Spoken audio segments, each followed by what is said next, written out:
আসসালামু আলাইকুম। ভারত পাকিস্তানের ম্যাচ মানেই ক্রিকেট দুনিয়ার অন্যরকম উত্তেজনা। তবে এবার এশিয়া কাপের সেই ম্যাচকে ঘিরে তৈরি হয়েছে ভিন্ন রকম আলোচনা। আগামীকাল দুবাই আন্তর্জাতিক স্টেডিয়ামে মুখোমুখি হবে ভারত পাকিস্তান। ম্যাচ শুরু হবে বাংলাদেশ সময় রাত 8:30 কিন্তু এবার শীর্ষ ভারতীয় কর্মকর্তাদের বেশিরভাগই থাকছেন না গ্যালারিতে।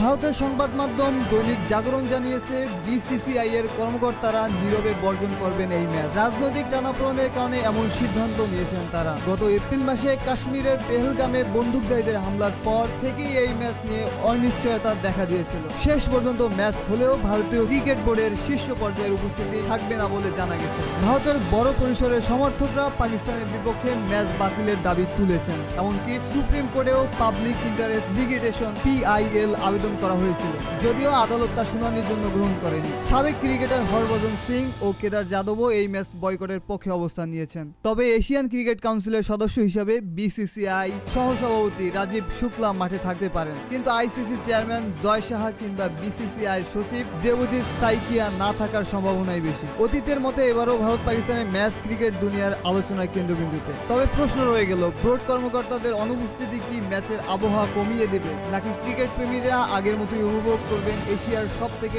High voltage দ্বৈরথ।